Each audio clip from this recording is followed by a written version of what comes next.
Alors, présentez-vous. Donc, Robin Gauthier-Ouellette, je suis président de Éco-Habitation Boréal. Gilles Ludon, je suis la vice-présidente de Éco-Habitation Boréal, conjointe de Robin. On a lancé Éco-Habitation Boréal, ça fait 10 ans cette année. On est entrepreneur général en construction. On fait des projets personnalisés, donc jamais deux fois la même chose. Ça ne nous est pas arrivé encore. Un peu partout dans Laurentides surtout, puis dans la Nodière. Donc, je dirais un rayon de route d'environ 1 heure aux alentours de Sainte-Adèle. Notre spécialité avant tout, c'est les maisons écologiques, c'est les maisons certifiées LEED et Nouveau Climat. Peut-être une petite historique rapidement sur le lancement de l'entreprise. Il faut dire que Julie et moi, ça fait une vingtaine d'années qu'on est ensemble et puis on avait fait des projets d'autoconstruction avant de lancer la compagnie. Fait qu'on on a eu la piqûre de la construction au travers de nos projets personnels. Après, je pense, notre premier gros projet de réno à Montréal, on est déménagé dans les Laurentides parce qu'on voulait vivre dans cette région-ci. On est des gens qui faisons beaucoup de plein air, donc on est déménagé dans les Laurentides et puis est venu le besoin évidemment de gagner notre vie dans la région ici. Et puis, donc finalement, on a mixé un peu nos intérêts pour la construction, notre besoin de vivre ici, puis des intérêts qu'on avait en environnement. Moi, j'ai fait des études en sciences de l'environnement.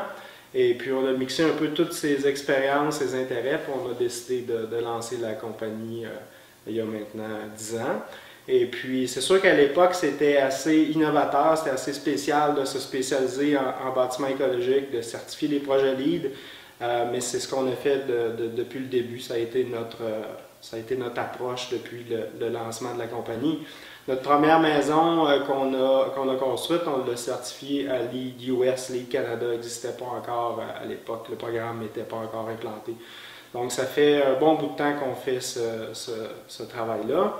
Et puis ça a été bon pour nous, dans la mesure où on a certifié à peu près tous nos projets depuis cette époque-là. On a bientôt au-delà de 33 projets certifiés LEED. Donc, ça nous fait de nous donc un pionnier dans ce domaine-là. Et puis, ça a été bon pour nous. Puis qu'est-ce qui a changé après 10 ans à faire des maisons vraiment spécialisées comme ça? Qu'est-ce que vous avez appris comme leçon? Qu'est-ce qu'on a appris comme leçon? Je pense que je dirais pas une leçon, mais en faisant des projets personnalisés, puis en construisant jamais deux fois la même chose, puis en travaillant beaucoup avec des nouveaux partenaires, ingénieurs, architectes, designers, en intégrant des nouveaux produits, des nouvelles façons de faire. Ça nous a amené à développer beaucoup la rigueur au niveau des communications, donc bien s'entendre avant de commencer quelque chose sur comment ça doit être fait, ne pas se gêner justement pour questionner une méthode, quelque chose qui est dessiné au plan, mais qui nous semble peut-être pas en accord avec les normes d'installation, par exemple, du fabricant. Donc, de bien questionner ça, puis de trouver à l'avance des solutions pour rencontrer les enjeux esthétiques, puis les enjeux de qualité aussi. Tout ça en tenant compte du budget, en gardant nos clients dans la loupe. Donc, beaucoup de communication puis de rigueur avec ça à travers différents outils pour arriver finalement à faire des belles maisons originales, différentes, performantes aussi, mais sans jamais compromettre la qualité, la durabilité. Puis LEED, c'est quoi exactement? Ouais. Qu'est-ce qui est plus important pour vous dans les maisons LEED? En fait, LEED est une certification qui provient des États-Unis puis qui a été lancée par des professionnels. Donc, c'est pas un gouvernement qui a lancé cette certification-là par rapport, par exemple, à Nouveau Climat au Québec, qui est un programme gouvernemental. LEED vient vraiment, si on veut, de l'industrie puis des personnes impliquées. Au Québec, Nouveau Climat est obligatoire pour avoir la certification LEED? Nouveau Climat n'est pas obligatoire. On a certifié certains de nos projets LEED qui n'étaient pas Nouveau Climat. Nouveau Climat est un programme au Québec qui est un petit peu plus rigide puis qui a des normes bien précises qu'on doit suivre. Puis dès qu'on sort un petit peu des standards Nouveau Climat, ça devient impossible de certifier. LEED est un programme plus flexible, c'est un système de points où on va récompenser des initiatives environnementales dans un projet. puis qui touche vraiment à tous les aspects du projet, de la conception, la gestion des matériaux, tous les matériaux et les ressources qui vont être utilisées sur le chantier, les déchets qui sont générés. L'efficacité énergétique est un élément qui est très important dans LEED. Toute la qualité des environnements intérieurs, donc qualité d'air, élimination des produits toxiques. Donc vraiment qui touche la gestion de l'eau, l'aménagement de terrain. L'aménagement du terrain. Puis ce qu'on aimait beaucoup, LEED, c'est que il y a un évaluateur externe, il y a un dossier à monter. Donc tout ce qu'on dit qu'on fait sur une maison, toutes les mesures écologiques qu'on met de l'avant, on doit être en mesure de les prouver à l'aide de factures, à l'aide de photos. Donc ça, on trouvait ça intéressant. Ça donne aussi, le projet est enregistré avec un numéro auprès du Conseil du bâtiment durable, il y a un certificat. Donc il y a vraiment des traces comme ça qui peuvent être conservées à long terme. Puis il y a 10 ans, c'était peut-être le seul programme de maison écologique qui existait. Puis 10 ans plus tard, ben, c'est encore un programme qui est atteignable aussi. Il y en a eu quelques-uns en Europe puis d'autres qui sont arrivés. Mais on trouve encore que la certification LEED est très complète puis très rigoureuse aussi pour l'obtenir. Donc c'est un système qui fonctionne avec des niveaux de certification aussi. Donc, le nombre de points qu'on va obtenir dans un projet correspond à un niveau de certification. Et puis, comme je lui disais, c'est un programme qui est accessible, donc au global, qui ne représente pas énormément de coûts additionnels dans une maison. Nous, dans notre cas, quand on combine Nouveau Climat et LEED, on est peut-être environ à 3 à 5 % plus élevé que la même maison qui serait construite au code. Donc, c'est pas énorme, les surcoûts. Ça reste quand même une norme qui est assez... qui est assez, pas difficile à atteindre, mais qui est exigeante, et donc qui a une bonne reconnaissance dans le marché. Donc, c'est ça sa force. C'est une norme accessible parce qu'elle a plusieurs niveaux. Puis la majorité des gens peuvent comprendre les mesures environnementales à mettre en place, mais ça reste quand même respecté dans le marché et exigeant, rigoureux. Et les frais de gestion du programme LEED, les frais de certification?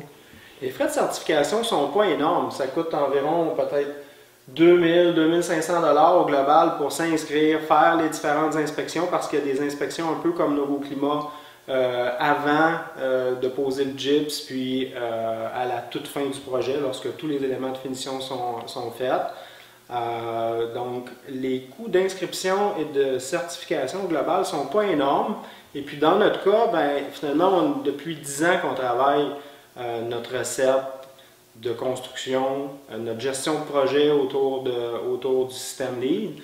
Et donc, lorsqu'on fait tous ces éléments-là à l'interne puis qu'on n'engage pas un consultant qui va gérer la certification LEED, les coûts sont très accessibles, sont très abordables. Un autre élément qui est intéressant... Vous les absorbez. Pardon? Vous les absorbez. Dans le cas président, notre cas à nous, notre modèle, ça a été ça. C'est pour ça qu'on en a autant de certifiés, c'est qu'on paye tous les coûts de certification à même notre profit d'entrepreneur. Donc, pour nous, c'est un peu comme une forme, si on veut, de marketing. C'est sûr que c'est qu'on croit beaucoup à la pertinence de la norme de la certification LEED, mais ça permet aussi d'avoir une belle visibilité associée avec toutes les certifications qu'on a obtenues. Je dirais qu'au début, en 2009, construire la première maison LEED des Laurentides, ça a intéressé des grands médias comme la presse. À l'époque, il y avait le Cahier Montois. La maison du 21e siècle. Oui, la maison du 21e siècle aussi, qui nous a toujours donné vraiment une belle exposure, c'est vrai. Fait que, donc, d'avoir une pleine page là, sur le Cahier Montois il y a 10 ans. Maintenant, 10 ans plus tard, la norme LEED est bien plus connue, mais comme on en a tellement de certifiés, notre position aussi de leader puis de pionnier là-dedans, elle est bien reconnue. Puis bout de ligne, avec des gestes simples comme ça, on a réellement une maison qui consomme moins de kilowattheures, qui consomme moins d'eau, qui est plus lumineuse, qui n'a pas de substances nocives pour les habitants, ou beaucoup moins par rapport à une construction conventionnelle. Donc on trouve que ce sont là des avantages qui sont vraiment intéressants. C'est à quel niveau justement que les constructions conventionnelles devraient être améliorées davantage? Je ne connais pas les constructions. Ce que je pourrais dire, par exemple, c'est qu'avec des mesures simples, comme on peut parler de la plomberie, simplement en se souciant d'installer des robinets de lavabo qui ont des dispositifs qui permettent d'employer moins d'eau, des pommeaux de douche, des toilettes à double chasse, ce sont des mesures simples qu'on ne retrouve pas dans tous les bâtiments, mais qui font une réelle différence sur la consommation d'eau. Puis c'est la même chose pour les ampoules au LED, pour la peinture sans COV. On a vu aussi une évolution dans le code de construction. C'est-à-dire que nous, quand on a commencé, on construisait des maisons Nouveau Climat 1.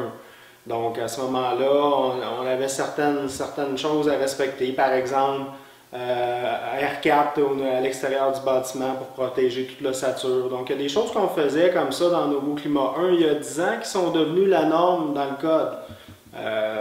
D'où finalement la pertinence d'avoir lancé Nouveau Climat 2 où on a Nouveau Climat finalement upgradé un peu toutes les caractéristiques du programme pour surpasser ce que le code demande, que le code standard. Donc finalement les certifications comme Nouveau Climat et LEED peuvent être des tests, des benchmarks pour ultimement donc faire améliorer les codes de construction puis que toutes les maisons standards adoptent tranquillement ces façons de construire. Si on parle de qualité de l'air, les matériaux que vous utilisez qui sont moins communs, les armoires de cuisine par exemple, ça serait quoi? Je dirais que quand on a lancé la compagnie il y a 10 ans et qu'on a construit nos premières maisons, c'était pas facile de trouver des produits sans formaldéhyde, avec des contenus recyclés, des provenances locales. Et puis, non seulement les produits étaient pas très nombreux, mais l'information était difficile à aller chercher. Les détaillants, les distributeurs, tout le monde nous trouvait un peu spéciaux de questionner sur ces éléments-là. Aujourd'hui, c'est peut-être beaucoup plus simple à trouver. L'industrie a beaucoup évolué. L'offre de matériaux a beaucoup évolué depuis 10 ans. Ça, c'est un élément qui facilite notre vie beaucoup. C'est qui vos fournisseurs pour les armoires de cuisine? Puis quel type de panneaux? Oui, il y a vraiment, ça s'adapte en fonction des projets, mais on n'a pas un fournisseur de cuisine, un fournisseur de plomberie, on a vraiment plusieurs fournisseurs en fonction de l'esthétisme, des budgets, puis tout ça. Mais il reste que si on parle par exemple ici, on peut donner un exemple, c'est le revêtement, mais en fait il est à l'extérieur, il n'est pas en lien avec la qualité d'air, mais du revêtement de bois, il y en a combien de compagnies qui font du revêtement de teint en usine, comment choisir? Ben nous, on a choisi avec Groupe Crête Signature, qui est un revêtement de bois qui est tout scié à Chertsey, puis transformé ici à Chertsey, c'est à 30 minutes d'ici. On l'a acheté de notre quincaillerie locale de Sainte-Adèle. Le bois, en plus, il est certifié FSC. Donc, c'est plus, si on prend notre laine isolante, la laine que Robin commande sur les chantiers, bien, elle est fabriquée à Montréal, elle ne contient pas de substances nocives. Donc, Robin parlait d'une recette qui était bien établie. Ça demande beaucoup de recherche au début, mais une fois qu'on a des matériaux comme ça qui ne paraissent pas là, dans les murs, la laine, qu'elle soit rose, jaune, ça ne dérange pas. Mais par exemple, ça permet de faire une réelle différence sur l'empreinte écologique du bâtiment parce qu'elle vient du moins loin possible, puis sur la qualité d'air intérieur, parce qu'elle ne dégage pas de substances nocives, parce qu'elle a un contenu recyclé. Puis oui, c'est de plus en plus facile de trouver ces produits-là parce que la demande est là, puis la différence de prix est de plus en plus minime. En fait, ça devient de plus répandu, ça devient la norme de plus en plus aussi. Ces Mais pour revenir aux armoires de cuisine, les panneaux de particules, c'est pas encore la norme que ça soit certifié CARB? Non, c'est pas la norme. Puis nous, on utilise de la mélamine New Green depuis longtemps. D'Uniboard, c'est Québec. D'Uniboard, oui, tout à fait. Mais c'est définitivement pas la norme. Puis il y a encore aujourd'hui un surcoût associé à ce type de produit. Savez-vous combien pour les armoires? C'est dur à dire, le surcoût. Je dirais que dans notre cas, à nous, on essaie de choisir des matériaux qui vont avoir des caractéristiques écologiques à des prix qui sont très similaires. Il ne faut pas payer beaucoup plus que 3 à 5 % de plus qu'un produit standard, parce qu'autrement, c'est au global, c'est tout le projet qui va coûter beaucoup plus cher. Puis, À ce moment-là, la maison écologique, Novoclimat Elite, se trouve non compétitive, puis ça va être difficile d'en vendre. Si c'est difficile d'en vendre, ça veut donc dire que finalement, les bénéfices globaux, environnementaux, sont très faibles dans la mesure où il y a très peu de maisons qui se construisent. Donc, pour nous, ça a vraiment été, depuis le début de la compagnie, un défi de maintenir l'équilibre entre le prix de nos maisons et les caractéristiques environnementales. Tu sais, on parle souvent de verre foncé puis de verre pâle. Là. Nous, on a tenté d'être entre les deux, finalement, puis au global, d'en construire des maisons LEED, parce qu'on peut faire des maisons excessivement performantes, excessivement écologiques, mais s'ils sont 25 à 50% plus chers que la maison conventionnelle, ben, il y a bien des chances qu'on n'en vende pas beaucoup puis que notre impact soit moindre. Tous nos projets sont un compromis optimal. On a tous une liste pour notre maison de rêve, mais je pense que personne réussit à intégrer dans la maison qui se construit toutes les caractéristiques qu'il voudrait avoir dessus parce que ça coûte trop cher. Il faut faire des choix. C'est la même chose pour les aspects écologiques. On a tous une grosse liste d'aspects écologiques qu'on voudrait mettre sur la maison pour des réalités techniques, esthétiques, budgétaires. On peut pas toutes les mettre de l'avant. Il faut faire un choix. Fait que c'est comme un compromis optimal, là, finalement. Mais justement, pour y arriver, est-ce que la tendance, est-ce que les gens tendent à accepter plus d'optimiser les pieds carrés, de réduire la terre? Je pense que c'est une tendance tranquillement qu'on observe, puis peut-être qu'on en a entendu parler beaucoup dans les dernières années avec certaines initiatives de mini-maisons, l'intérêt que les gens, les médias, entre autres, ont eu pour les mini-maisons.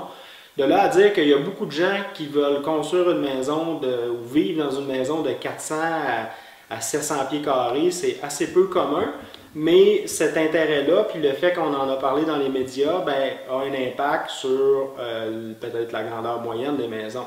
Fait que dans le cas ici, on est peut-être nous autres un exemple de ça, où on est parti d'une maison qui avait au-delà de 3000 pieds carrés, incluant le garage, le rangement et tout, puis on a diminué dans une maison de 1800 pieds, puis on se sent très très bien et on manque de rien dans cette maison-là. Donc, c'est quelque chose qui nous est beaucoup demandé. Nos clients viennent nous voir beaucoup, puis c'est ça le souhait. Ils veulent s'en aller vivre dans plus petit, puis pouvoir avoir plus de qualité. Donc une maison plus petite, puis une maison de meilleure qualité. Moi, depuis 10 ans, j'ai beaucoup cette demande-là. Alors les pieds carrés, les gens vous posent toujours la question, ça va dépendre le prix de la superficie. Oui, le prix au pied carré, je dirais que les éléments qui font le plus influencer le prix au pied carré va être la superficie de la maison. Évidemment, plus les maisons sont petites, plus le prix au pied carré a tendance à monter, tout simplement parce qu'il y a beaucoup de frais fixes, il y a une portion de frais fixes dans une maison. On peut penser aux puits, les installations septiques, l'entrée charretière, puis plein d'éléments de mécanique dans une maison qui représentent des coûts fixes. Donc, la taille de la maison est importante, la topographie de terrain est un élément qui est très, très important. Plus les terrains sont en pente, plus ils coûtent cher en excavation et en fondation. Autre élément assez important aussi, c'est vraiment l'architecture de la maison. Donc, je dirais que les maisons contemporaines sont de façon générale plus coûteuses à construire que des maisons avec des formes qui sont plus conventionnelles, fenêtres de taille standard. Donc, l'architecture de la maison a un impact, puis évidemment les qualités de finition, de matériaux de finition. Évidemment, ben, nous, on construit dans les Laurentides, surtout. Donc, notre contexte, c'est construire sur des terrains qui sont souvent en pente, sur des terrains boisés, des terrains qui ne sont pas desservis par les services, des terrains aussi où est-ce qu'on profite de l'espace qu'on a puis qu'on n'implante pas la maison collée sur la rue. On a quand même des chemins d'accès d'une certaine distance. Fait que nos coûts sont aussi en fonction de ce contexte-là, sont vraiment collés sur notre réalité, là. On aime bien donc aider nos clients quand ils sont en phase de conception, là, avant même qu'ils aient commencé à dessiner. On les questionne sur leur budget, puis on tente de leur donner un nombre de pieds carrés cible à dessiner, pour la suite, lorsqu'on va soumissionner, puis surtout construire, que ça ne dépasse pas leur objectif budgétaire. Et puis, si on prend par exemple l'exemple d'une maison d'environ 2000 pieds carrés, Ben, lorsque les éléments sont favorables, topographie de terrain pas trop compliquée, architecture assez conventionnelle, nos coûts de construction incluant le puits, les installations septiques, finalement tout inclus sauf le terrain et les taxes, ben, on commence à construire peut-être à 150, 160, 180 pièces le pied. Ça c'est tout fini, donc tous les pieds carrés finis. Ben, les maisons contemporaines, plus haut de gamme, évidemment, ça peut monter à plus de 200 $ le pied. Donc, ça donne une bonne idée. Comme on l'a expliqué tout à l'heure, c'est sûr que si on construit une maison de 1000 pieds carrés, ben, probablement que le prix au pied carré va être beaucoup plus élevé. De la même façon, une maison de 3000 pieds, souvent les prix au pied carré peuvent être en bas de 150 $.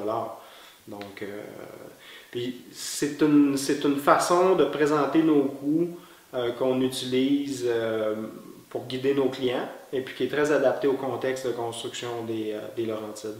Il y a bien sûr, oui, l'emprise au sol, puis les pieds carrés, puis le type de matériaux qu'on y met. Tu as nommé les fenêtres, mais comme ici, la toiture est en acier. C'est certain que ça a un impact sur le pied carré, par exemple, par rapport à une toiture de bardeau. Même chose si on chauffe une maison avec des plaintes électriques versus si on la chauffe avec une thermopompe ou du plancher radiant. Ça aussi, à superficie égale, à terrain égal, ça aussi, ce sont des éléments qui vont avoir une incidence sur la maison. C'est des économies à l'automne. Oui, à long terme. Ben oui, non, c'est certain, là, surtout quand on investit dans l'efficacité énergétique, ça, évidemment, il peut avoir un retour sur investissement qui est super intéressant. Mais on a vraiment une section de nouvelles là, sur notre site web là, qui a un petit article là, que Robin a fait qui dit quels sont les coûts d'une maison écologique, puis qui résume aussi tout ça avec nos fourchettes de prix là, dépendant de l'architecture et puis des superficies des maisons. Puis si on parle du long terme, comment est-ce que vous voyez le marché, votre entreprise, la demande du marché, l'industrie de la construction, la réglementation, vers quoi on se dirige si on se projette en 2030, par exemple, comment est-ce que vous voyez ça? Moi, je pense, on en a parlé un peu, mais de plus en plus d'automatisation, domotisation. Je pense que ça, c'est certainement une tendance de gestion de la lumière, gestion de la température. On a entendu parler aussi par exemple, des appareils électroménagers qui sont intelligents, là, qui peuvent faire une liste d'épicerie automatique, là, nous dire que notre pinte de lait est terminée puis qu'il nous en manque. Donc, je pense que de plus en plus de processus automatisés comme ça, on va en avoir de plus en plus. Puis, tu as mentionné construire plus petit. Moi, je pense que ça, c'est définitivement une tendance. Puis, Robin a abordé vraiment les mini-maisons. On en a tous entendu parler. Donc, ça, c'est sûr que s'il y avait un assouplissement au niveau des normes municipales, provinciales, justement, pour les règles qui encadrent des installations septiques, le partage de ça, les puits artésiens, les surfaces minimum d'emprise au sol, ça aussi, là, de pouvoir densifier davantage avec des petits projets, d'avoir une législation qui nous le permettrait, ce serait des perspectives d'avenir, selon moi. Évidemment, je pense que, comme on l'a vu dans les dernières années, où le code de construction aussi a été upgradé au niveau des normes, de l'efficacité énergétique, ben, c'est souhaitable que dans le futur, cette tendance-là se continue. Donc, on rende les enveloppes de bâtiments toujours plus efficaces pour réduire la consommation d'énergie. Le kilowattheure qui n'est pas utilisé dans une maison reste toujours la meilleure économie, la meilleure approche, la meilleure stratégie. Puis